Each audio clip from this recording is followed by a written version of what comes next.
Great, thank you for joining us today. All right, you ready to stream? Okay. Oh, is it going? Yeah. Oh, okay, all right. So everybody, thank you for coming today. GTI is pleased to invite you to the public seminar titled Making Films in the Shadow of China, the Extra's Journey panel discussion.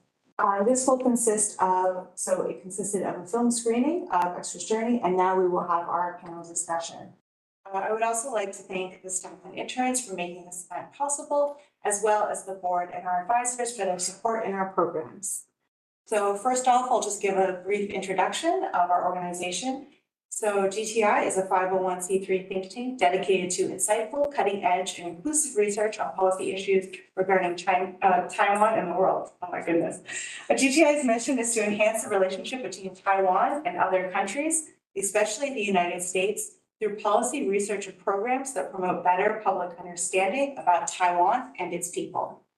So to realize the vision and mission of GTI, our starting lineup of programs include the Global Taiwan Brief, which is a bi-weekly publication, as well as our public seminars and our annual symposium, which will be coming up on October 11th, so feel free to sign up. We also host a number of podcasts, including Taiwan Salon, which is the podcast that I myself host, which is about soft power and cultural policy. So today we would like to talk about Taiwan's entertainment industry, as well as how that ties into Taiwanese identity, on-the-ground experiences, and the integration of Taiwan and China. So my name is Adrienne Wu, and I'm a research associate at the Global Taiwan Institute, as well as the host and producer of Taiwan Salon. And I will now introduce our panelists. So first up, we will have Jerome Wong talk. He is the producer of The Extra's Journey, which is the film that we just watched. And he is also a producer at La Souchere Films. And a regional representative at the Mekong Cultural Hub. He has been a theater maker and performer for decades and has toured in Taiwan, France, and China. After years of working in the theater, he started making documentaries and short films in 2015. In addition to The Extra's Journey, Jerome collaborated with director Wu on her film, A Dreamer's Journey, which he also produced, and it premiered on Japan NHK World Channel. Wong currently works as an independent documentary filmmaker and focuses on social issues. So we'll start with Jerome, and he will give us some remarks. And then we will move to Director Wu, and I will introduce Director Wu in more detail before she speaks, and then we will go to our last panelist, Dr. Shelley Bricker. So, Jerome Wong, you have the floor.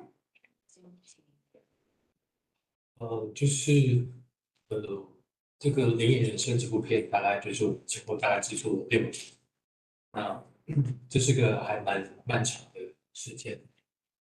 那其实呢，一开始我们制作的时候，不光是看到的影片中主要的三位讲那个 protagonist， 其实我们一开始锁定了大概6到7位的。然后最后在最后剪接版本当中，导演新宇导演他就选择使用3位留下来，所以就会这个故事线。那其实还有很多的故事，我们并没有因为时间关系没办法在里面完整的看到。那其实这部片，因为大家都知道说纪录片其实在制作的过程当中会遇到很多的困难，然后不像它，因为纪录片它不像剧情片一样像剧情片一样容易找到赞助，所以我们的资金其实一路上都非常的就是边找边做这样子，一路上慢慢克服。So you have just seen the film that we just screened, Extra's Journey. It's a production that involves 6 years, so it's pretty long for any production. We started off actually with 6 or 7 protagonists. You saw only 3, as it turned out, in the actual final production. it's because during the process of production, the Director Wu, decided to reduce the number of protagonists to 3. Of course, there are a lot of there are independent storylines. There are many other stories that we didn't get to include. It was a conscientious choice to be more selective, to come up with a 3, and that's why a lot of stories that our audience was not able to see. The whole process of the production was actually very challenging because, as you can see, this is a documentary. It was unlike a drama series. It's always a little bit hard to get enough funding. 对，那其实到现在这个片子到这个阶段，我们其实也是在筹备说，在做个发行的计划。那发行的话也是需要一些资金的需求，所以这个片子就是在一个还在就是寻找发行资源的阶段。那希望也有机会可以跟更多。And as the documentary is progressing to this current stage, as you have just seen, we are looking forward to the next step, which is to distribute it to a wider audience. But the distribution itself will also require additional funding. That's why it is our hope to identify resources that will give us the opportunity to go through with the distribution of this documentary. Okay, that's what I would like to share for now. I will leave the rest for our director to chime in. All right, thank you so much. All right, so we will now turn to Director Wu. So Wu Xinyu is a Taiwanese independent filmmaker. She graduated from the Documentary and Film Archiving School at Tainan National University of the Arts. Following work as a director/program writer for TV, she is now an independent documentary filmmaker. She's familiar with Taiwanese indigenous issues and cares about how social changes affect the younger generation. Who has co-directed documentary film The Wall, a film about indigenous youths who are former inmates, won Best Feature Documentary in the 2015 Golden Harvest Awards, and her short film A Dreamer's Journey premiered on the NHK World Channel. And if I'm not mistaken, I think she has just been working on Bittersweed, which is a short film about marijuana in Taiwan. So Director Wu, please take the floor. 好，我们有请吴导演来给我们做介绍。Hello everyone, good evening. I'm 吴欣瑜。接下来我可能要用中文跟大家一起分享。首先先谢谢大家来看这部《灵眼人生》。Thank you, everyone. Welcome to today's screening. I would like to thank all of you for participating in today's screening. 就是如同刚才主持人介绍，我大学念的是政治系，然后后来进入研究所，学拍纪录片，然后拍摄纪录片大概有10年左右。那我觉得我自己关注的拍摄的对象大多是在，例如说原住民女性，然后或者是在监狱中的青少年。那为什么我会特别关注他们？因为我觉得他们在社会是属于比较底层的那一群，然后比较没有资源的人。那我觉得纪录片就应该去发掘这些人的故事，然后替他们发声。As moderator have just explained, I originally, for my undergrad study, I started off with political science, but for my master degree, I switched on to documentary and filmmaking. And I've been doing documentary for about 10 years so far, primarily focusing on indigenous people and women issues, as well as issues relating to underage inmates. The reason they are my target groups or protagonists in my documentary is because I feel they were at the bottom of our society, and a lot of time they do not have the resources that we all other people have. And for the purpose of a documentary filmmaking, I think we need to focus on those who do not have the resources. And that's why through the documentary, we're able to have their voice being heard. OK， 那回到我们今天这部《灵眼人生》的片子，那我觉得像这群灵眼的演员，他们其实就是在演员阶层里最基层的。然后一般我们看电影，我觉得他们就有一点像工具人，他们不一定有露脸，然后他们在片子里并没有名字，好像是路人甲乙丙丁 ABC anybody 都可以。那为什么会开始拍灵眼？其实也是在一个工作经验，然后我有一个试镜的机会，然后认识这些常常在各个不同试镜场合来来去去的灵眼们，然后就是我现在片中里那个可汗，然后我有一个机会就是跟他聊了一下，觉得说，哎，我其实很好奇跟不理解。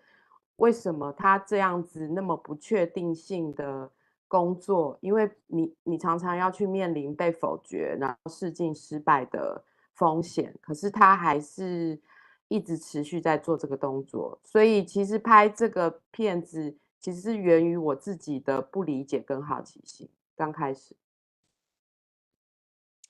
So now moving on to our discussions on how I started with this actress journey. Like I said, the people I feature in this documentary are at the bottom of the entertainment industries. As actors, they sometimes are seen more like a prop.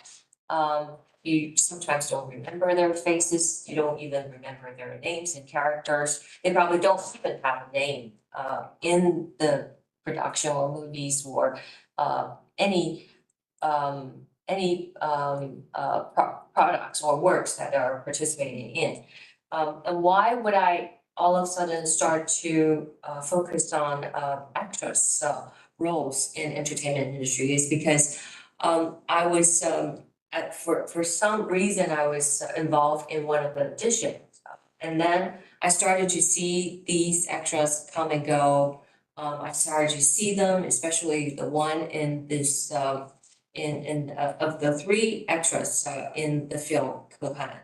I started to see him more often, and I began discussions with him, and I became very curious and trying to figure out why he would still want to continue what he is doing with this amount of uncertainty in this kind of career, and especially as a career being rejected daily. He has to face all sorts of failures, so to speak. And why would he still continue? And I think it's that curiosity that took me into this documentary. 然后这个好奇心就是带着我开始在记录他们的工作，从工作开始，然后我们就是会开始理解到说，对于灵眼来说，他们的劳动的条件其实并不是很好，就是他们常常花一天的时间，然后可能每天的日薪就只有可能20元美金，非常少，但是他们需要一直在片场等待。然后那个等待，有时候灵眼会告诉我说，哎，我在现场，虽然我本来是没有台词的，但是可能导演看到我，哎，好像还表现得不错，他就会帮我加词。就这个东西对他们来说就是一个，捡到宝，就是对他们来说就是一个机会，然后他们愿意为了这个机会而去一直奔波，然后我觉得那个是一种赌注，其实是很辛苦又很冒险的。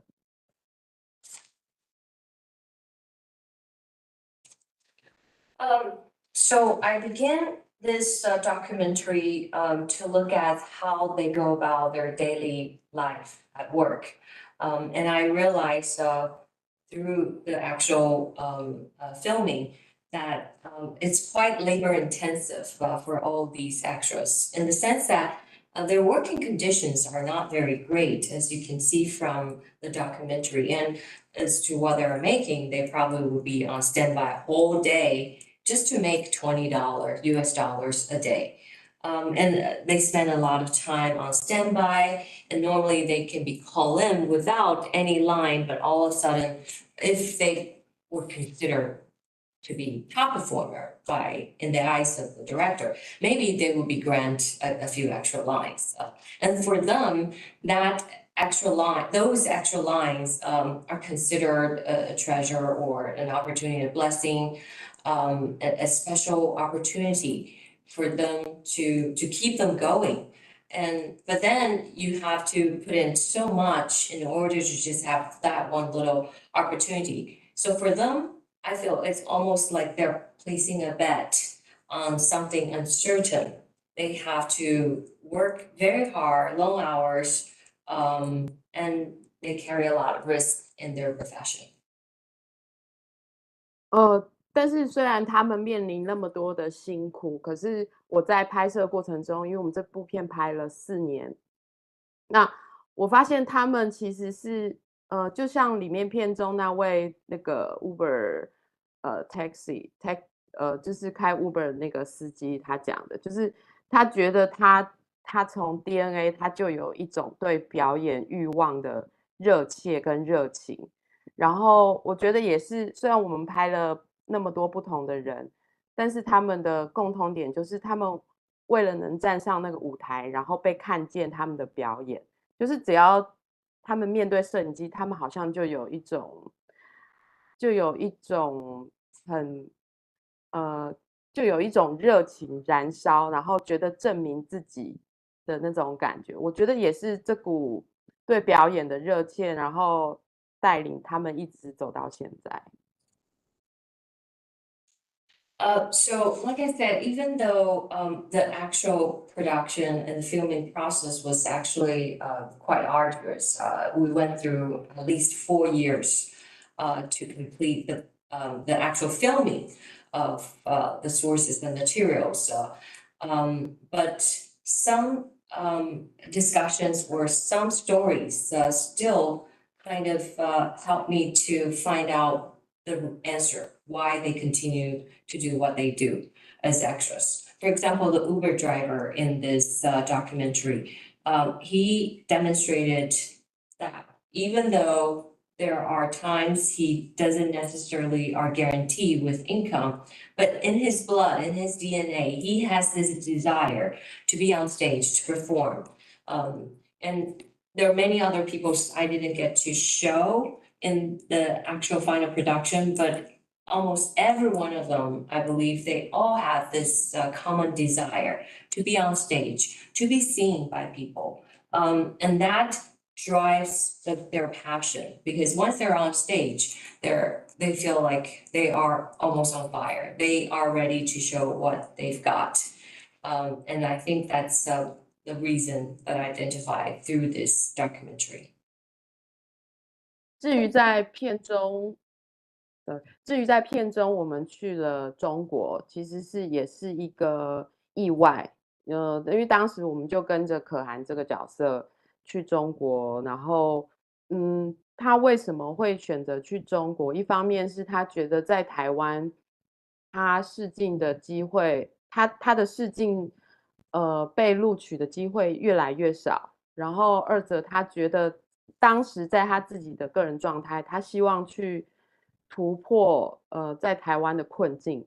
那他自己想象中，去中国可能有在这个临演圈子里的同行告诉他说，其实是有一些机会了，然后给他一些经验的建议，然后他就毅然决然觉得我可以去中国试试看，闯闯看。所以我们也跟着他去到那边去做了一些中国部分的拍摄。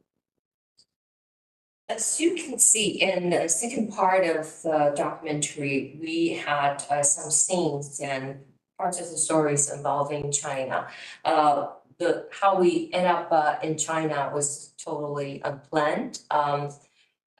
we went there because we follow one of the characters, Kehan, who was hoping to go to China to identify a breakthrough. At the time, for Kehan's career as an actor in Taiwan, he felt his odds of getting or passing or being selected out of auditions in Taiwan were getting slimmer and slimmer. And that's why he felt by going to China, as what he heard from other actors who had similar experiences in China, his opportunity in China would have been better. And that's why he followed advice. And that's why we ended up filming that part of the stories in China. 对，但是其实就像片中我们揭露的一些讯息，其实去中国对台湾的演员来说，虽然都是讲中文，但是可能其实有腔调的不同，然后包括说在片中，其实我们也是很意外，在试镜的时候，他们有一些敏感题材，例如说比较是军事政治相关，他们其实是比较排斥台湾演员身份。就是有这些，其实，我觉得可涵在他自己的政治意识上并没有那么的敏感，但是在现实条件他就遇到了一些卡关的部分。那这其实也是我自己没有想象到的部分，就是说纪录片也让我们看到了这些真实发生的事情。What we were able to unveil through the filming and those parts of stories involving China was that we realized even though we are in the same Chinese culture, we're still very different. We both speak Chinese, however, simply because you're Taiwanese. Perhaps because of your accent or your background.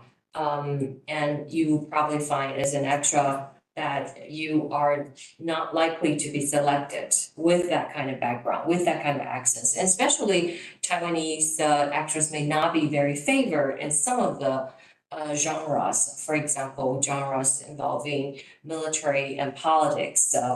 And that was a little bit unexpected, that we were excluded from those genres and topics. The protagonist, Kehan himself, he actually was not sensitive enough to know that this could exist. So that came as something quite unexpected for him, and also for me, for the crew as well. So that part of filming kind of brought us back to the reality. OK， 总之灵眼人生就是希望用一点诙谐的语调，然后我们企图去拍摄这些一直以来在镜头前被忽视的一群人，但是他们同样为了自己的梦想而努力，也是他们属于他们自己精彩的故事。谢谢。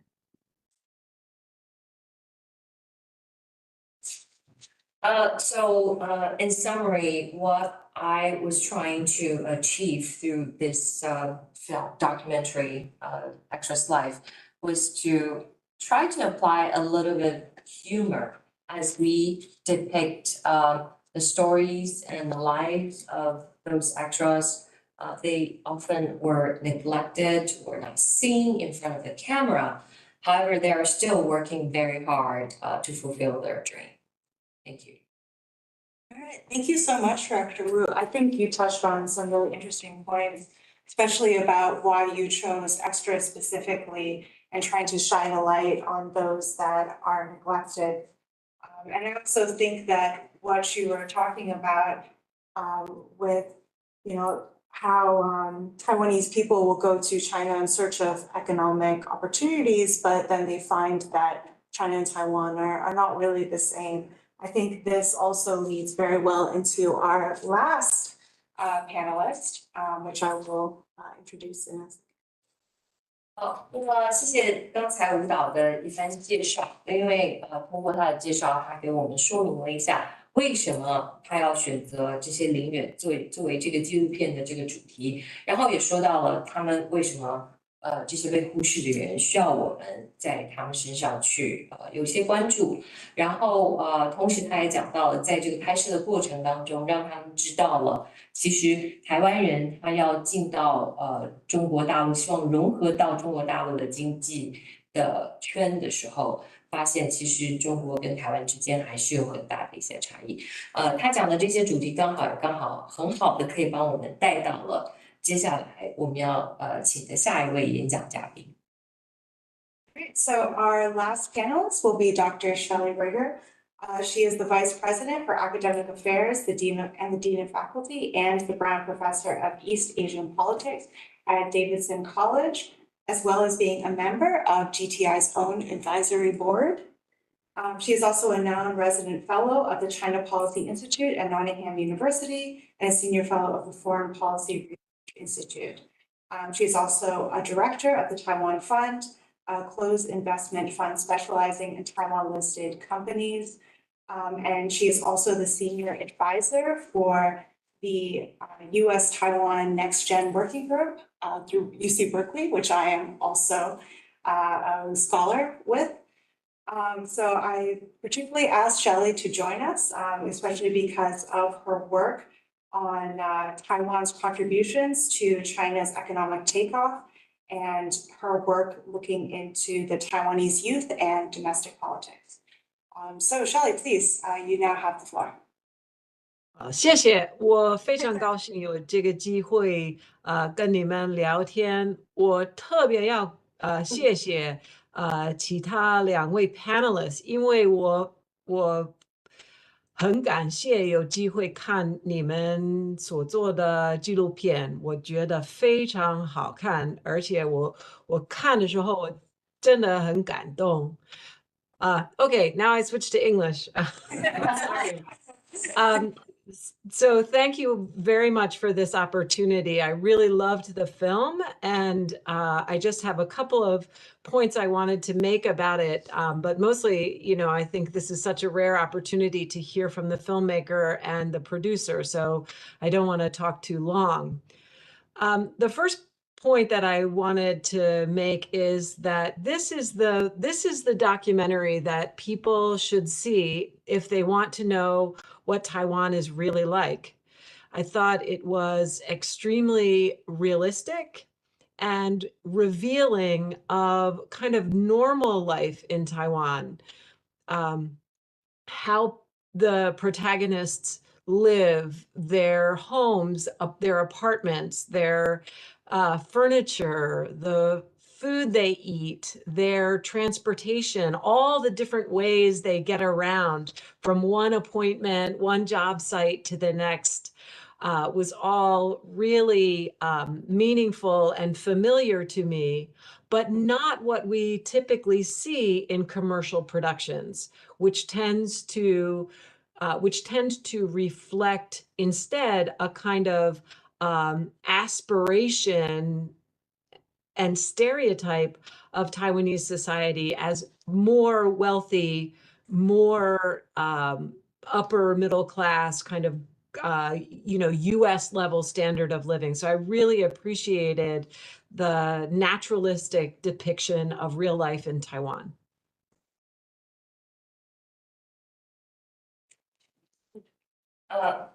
就是刚才就是从我们的影片当中呢，我觉得已经有这个导演还有制作人已经就是讲的很多了。那么我今天从这个学校的角度，我也不希望占用他们太多的时间，我觉得更多应该是由他们来讲述。但是我想讲一下，我从刚才看到这个纪录片当中，我很感动，或者是我特别喜欢的一点呢，其实就是我觉得这个正因为它是纪录片的这种形式，所以我们其实看到了非常写实的情形。也就是说，在那里面我们看到的就是这些灵演，他们每一天怎么样从一个就是安排的工作到下一个安排的工作，或者是他们一整天就是忙忙碌碌跑来跑去，而且在这个过程当中，我们看到的是非常真实的生活的场景，他们吃些什么样的东西，他们坐什么样的交通工具，然后他们的生活居住的环境，这些反而是在他们参与的这些制作或者是节目，或或者是影片当中反而是没有的。所以我觉得这一点其实更让我们看到了，其实我们在荧幕前看到的也许是一个很刻板印象的，或大家想要实现的一个那个美好生活，但在现实生活当中，他们的生活就是这样子的一个处境。I also, as I was writing down words, watching the film, just jotting down individual words, one word ended up with first it was underlined, and then it got a square around it. And that is the word family. Because even though these are very independent people who are fighting against all of the trends of the world, they just are insisting on being their own person, following their own ambition. Their families are right there with them all the time. And I really appreciated that too, because I think that is very true to my experiences in Taiwan, that families, whether they approve of what you're doing or not, you can't escape them. 另外我在观赏这个纪录片的时候，我同时也有一个字，我一开始是把它下划线画了一道，后来我把它用框起来。就这个很重要的字呢，就是家庭。我们能看到林演他们这些人，他们感觉上看起来描述的都是非常独立的这种独行侠、孤行侠，然后甚至在他们追逐梦想的过程当中，有点一意孤行的这种感觉。但是不管怎么样，他们其实在他们的背后都会有家人的存在。那么不管这个家人，这些家人是支持还是不支持，但他们永远都会在那里。这个我觉得是在台湾看到的这个文化当中非常重要的一部分。The second point I wanted to make is much quicker. Just the comment that the protagonist, who is a Uber driver, made about being a blade of grass, growing up no matter what, just reminded me, first of all, of the physical reality in Taiwan, which is that plants, grass, weeds, whatever you want to call them, they're growing up everywhere all the time through everything. So there's no stopping life. The physical plant life in Taiwan is unstoppable. But I also really appreciated that comment as a reminder that human life in Taiwan is also unstoppable. And the ambition and determination of these artists feels very much consistent with the way many people in Taiwan are battling for their identity, battling for their personhood, battling for their subjectivity individually and together. 另外第二个想法呢，可能稍微短一点，但是我特别想要提到的就是，在影片当中，那个其中有一位就是开优步司机的 Uber 司机的那个，他在这个里面其实讲到他自己的这种感受，他讲到他觉得就像一叶小草一样，然后在缝隙当中这样子努力的求生长。那么其实这一段话，其实对我来说，我觉得非常重要，因为它真的就描述了在台湾我感觉到的这种情形，就是在台湾的人们，台湾的环境其实就是它的这个湿度啊，或者是就的确到处这个万物勃发，或者是植物是很容易生长的，生机勃勃的这种感觉。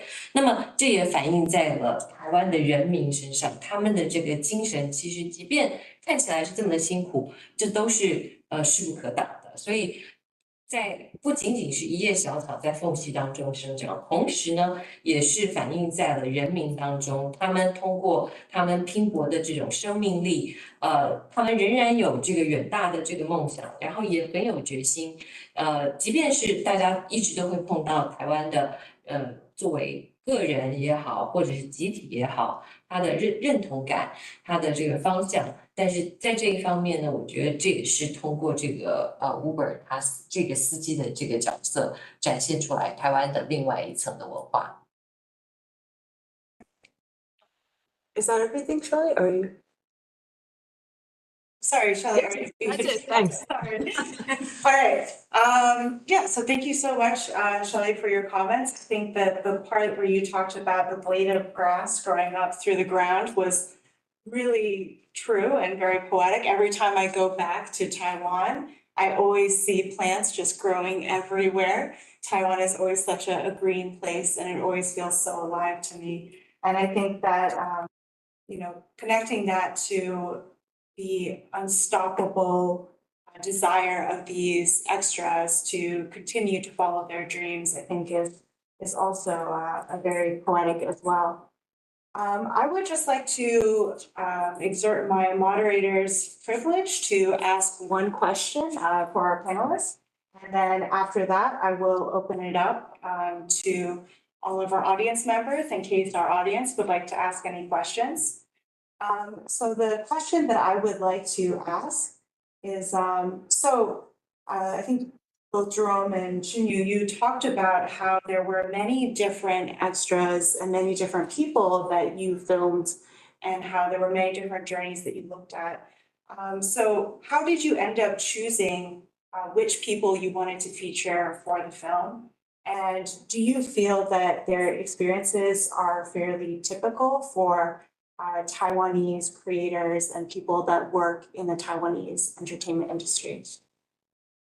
好，那么我刚才其实也觉得想到这一片小草破地重生的这种感觉啊，也是我每次回到台湾的感受，因为台湾是非常绿色的一个环境，所以看到这个小草从缝隙当中长出来，我觉得这也是一个很有诗意，而且很有代表人们的这种渴望破茧而出的这种情形。这种状态。好，那我既然作为主持人，我就先问第一个问题，所以想问制作人 Jerome 还有导演舞蹈，想问一下，就是刚才有在介绍的时候有提到说，其实实际的拍摄了好几个灵演，可是最终选择了这一些人呈现出来。我很好奇的就是这些人最后选进来作为纪录片的这些人是怎么选出来的？还有他，是不是因为他的这个经验，他们这些人经验，可以说对于台湾的这个演艺界或娱乐界是最有代表性的呢 Director, you go first. OK，就像刚才我们说，其实我们拍摄了应该有5、6位灵演，但为什么最后在片子里呈现这3位角色？主要是我希望片中的角色它可以是有不同的背景跟设定，例如说你会看到可涵，他其实是一个他刚开始是一个全职的演员，临时演员，然后那我就会然后他是一个相对年轻，那时候我们拍他的时候大概是30岁，那对比于Uber driver。他就是一个已婚，然后其实他有家庭需要照顾。那他一开始其实就有一个Uber 司机的这个工作身份在同时在进行。那再来，其实我觉得我也想要拍一个女性的角色，因为女性在这个演员的圈子里，她势必因为性别会有不同的遇到的状况，就像我们片子里面揭露的，可能会有一些被观看啊，然后性别上的被男性歧视的一些不是那么明显在台湾社会，但是隐为你会从他们的对话跟被对待去感觉那个不一样。所以总之我希望在影片里的角色是可以有不同的对比，然后更可以映照出虽然是一样他们在做灵演这个工作，但是因为每个人的身份背景的不同，他们也会遇到不一样的状况。Well, thank you for that question. As Jesus mentioned, in the actual filming, we originally follow 5 or 6 extras. We decided to reduce that down to 3 because we wanted to identify different personas in those in the actual final production. For example, if you look at the younger extra, Ke Han, he actually was unique in the sense that he started off as a full-time extra. He was a lot younger than the other 2, especially compared to the Uber driver. So Ke Han was 30 years old, and he was all in with extras, a career as extra, versus the Uber driver who was married and his middle age, he has a family. So he started off as using extra as a part-time to supplement his main income as an Uber driver. And the third person we selected was, of course, a female representative, because there are a lot of issues that are more relevant just because she's female, so the gender issues can be exposed in her stories. And as the documentary has already shown, there are situations male actors would never encounter. Some of the situations may be gender-related discriminations, but as women, how they look and how their body was constantly being judged. Not always very obvious, but then if you are in her shoes, you will feel there is a different treatment. And that's why I chose these 3 to create a contrast and comparisons of different extras and their backgrounds. Yeah, that's all. Thank you. Okay. All right, thank you so much, Director Wu. Would you also like to make a comment, Jerome, or?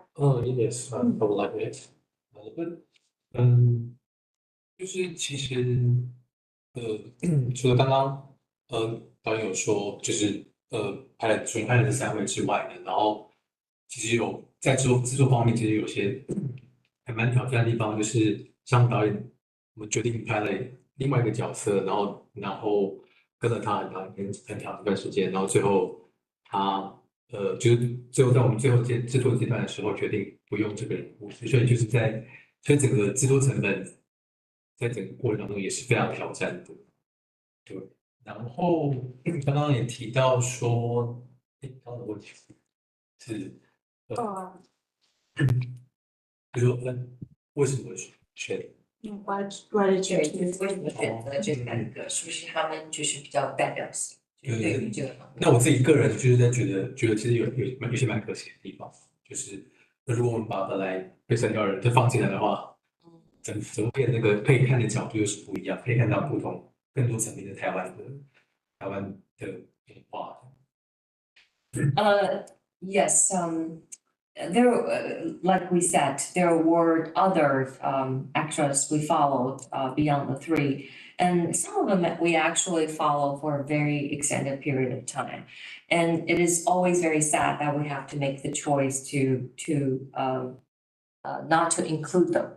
And obviously, by following them for an extended period of time, it adds a lot of funding or the cost. But then to conscientiously say we do not include them, it was difficult in terms of funding, that those are money you spent. And also in terms of whether they are typical, the second question, I personally feel it's always a pity that some stories didn't get to be included, because I feel they, to some extent, will always share different sides of the story, different perspectives.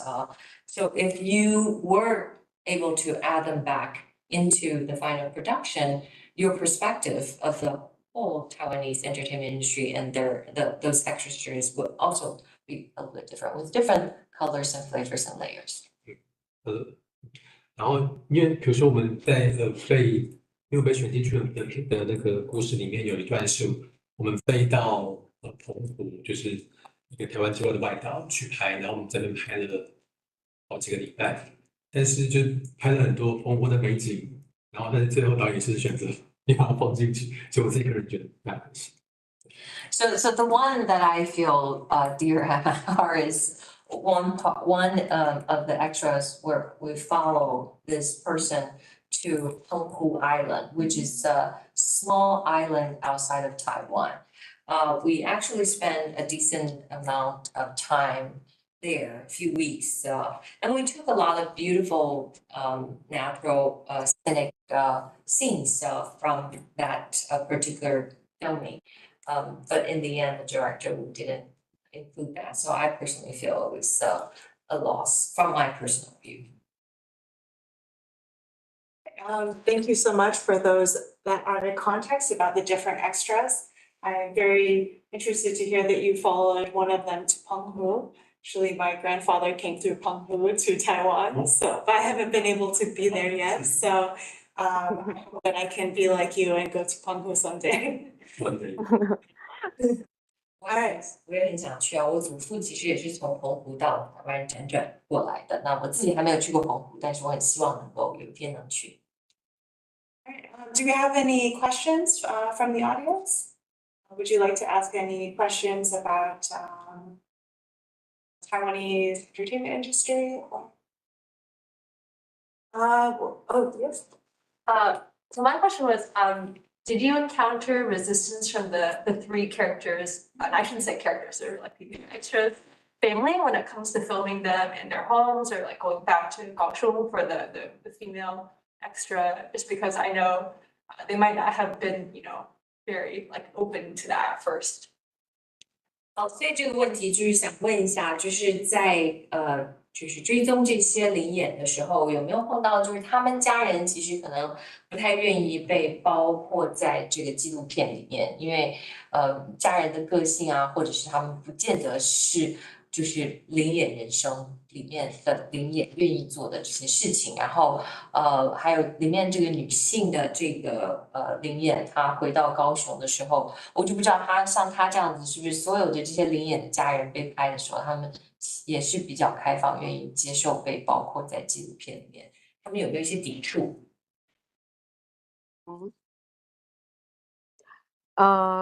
关于拍摄他们的家人。确实，我觉得在这部片里拍摄家人是我很希望纳入的，因为我本来就觉得一个人他为什么会做这个选择，其实跟他的原生家庭是很有关系的，然后包括他自己跟家人的关系都非常影响这个人的想法。那至于在拍摄家人的部分，其实在比较大的困难是在那个 Uber driver。他的老婆，就是其实我们在拍摄的过程当中都相处得很融洽，但是拿起摄影机，他老婆就会觉得说啊，不要啦，我长得不好看，不要拍我。但我们其实就有经过一些尝试，然后不断的说服，然后尽可能让他很自然的在镜头里去呈现他跟先生的那个互动。然后，因为我觉得他跟先生的互动是就是 so sweet。So cute， 所以总之我们就是其实也是拍纪录片需要做的功课跟练的功夫，就是要让被摄者怎么样去接受拍摄，然后怎么样在镜头前表现他们最自然的自己，这样子。谢谢。Actually, it was my intention from the beginning, from the onset, to include their families, because I feel the reason why they chose to become extras or why they have become the kind of extras that they are have much to do with their own families and their relationship with the family members. Of course, there can be some resistance from family members. A good example is the wife of the Uber driver. She has, from the beginning, declined to be included in the filming simply because she felt she was not good looking enough to be on camera. we did quite a bit of persuasion work to make sure she eventually was okay. I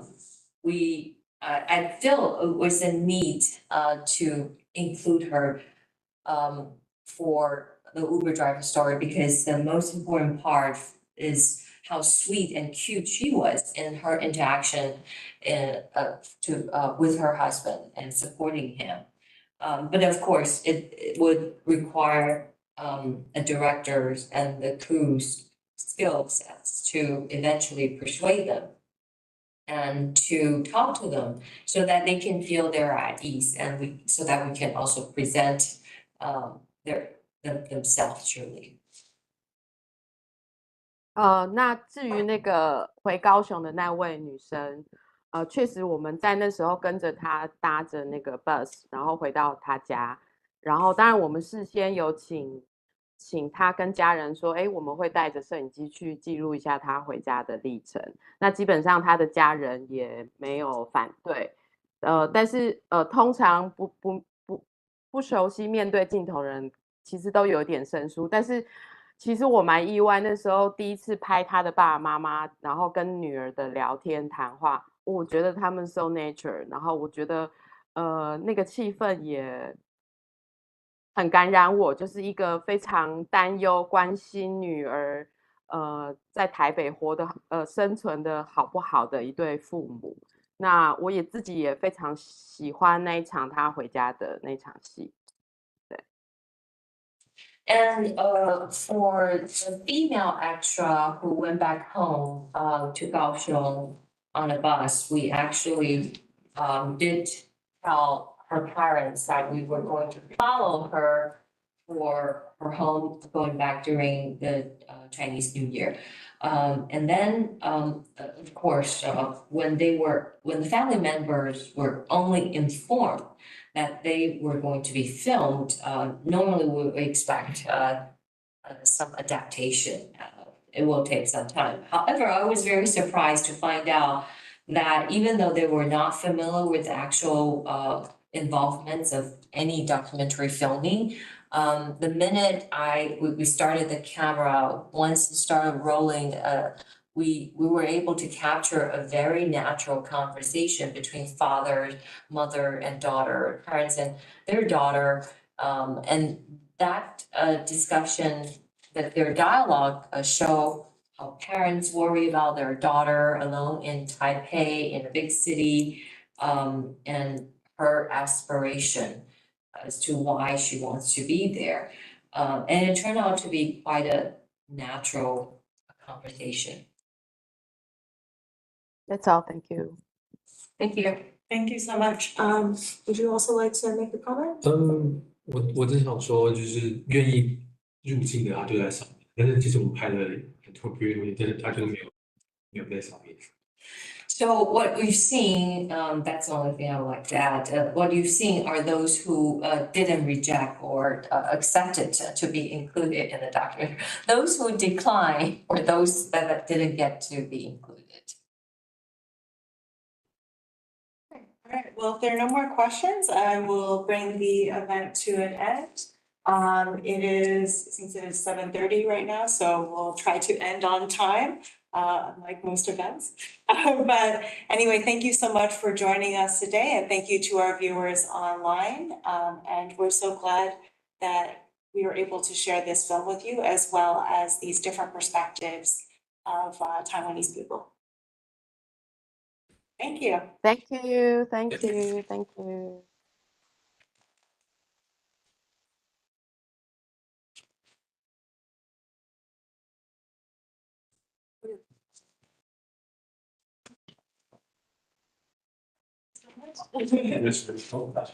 Yeah, well, we don't want to have the airbnb to keep going. Keep going.